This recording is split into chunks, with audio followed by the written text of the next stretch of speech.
পিলখানা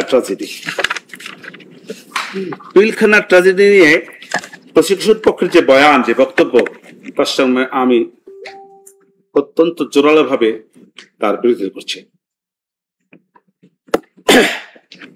এই দেশ স্বাধীন হওয়ার পরে সামরিক বাহিনীকে গঠন করেছিলেন কে, এটা আমরা সবাই জানি।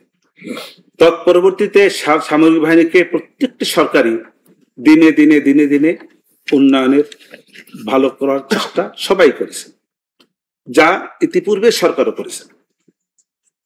বিভিন্ন বাহিনীতে, বিভিন্ন ব্রিগেডে, এই যে সাবমেরিন পর্যন্ত শেখ হাসিনা সরকার সাবমেরিন হতে শুরু করে আরো মানে উন্নত মানের অস্ত্রশস্ত্র ব্যবস্থা শেখ হাসিনা করেছে।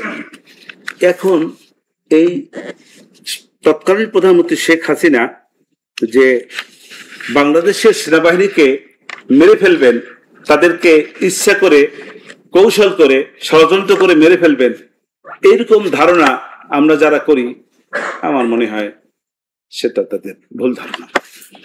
কারণ কেন তাদেরকে মেরে তার কি লাভ? এখানে বলেছে, প্রসিকিউশন পক্ষ থেকে বলা হয়েছে যে শুরু থেকেই এই সরকার সেনাবাহিনী দেখতে পারে না, তাদের ভালো কিছু করতে চায় না। তা ভালো কিছু যদি নাই চাইবে, তাহলে সে যে দেশের সামরিক বাহিনীদের যে বিভিন্ন রকম উন্নয়ন প্রচেষ্টা, সেগুলি করলেন কেন? অতএব এই কথাগুলা সঠিক না। এটি একটি সেনা বিডিআর বিদ্রোহ, কিন্তু তাদের ইন্টারনাল একটি বিষয়ের উপরে বিদ্রোহ হয়েছে। সেক্ষেত্রে এই বিদ্রোহের পরবর্তীতে শেখ হাসিনার যে কার্যক্রম, তার যে সদিচ্ছা ছিল, সেই সদিচ্ছার কারণেই অতিরিক্ত রক্তপাত না হয়ে বিষয়টাকে উনি সুরাহা করার জন্য অত্যন্ত শান্তিপূর্ণ উপায়ে বিষয়কে সুরাহা করেছেন। এবং যদি এমন হতো যে যারা বিডিআর বিদ্রোহ করেছে তাদেরকে বিচার ছাড়া ছেড়ে দিয়েছেন, তাহলে বলা যেত যে শেখ হাসিনা এই সেনা বিদ্রোহের সঙ্গে জড়িত ছিল, তাদেরকে মেরেছেন।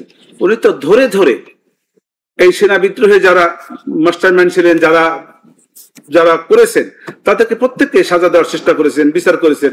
যে বিচারে অনেকে সাজা পেয়েছেন এবং যে বিচার এখনো বর্তমানে বিদ্যমান আছে, কিছু একটা অংশ বিচার এখনো চলতেছে।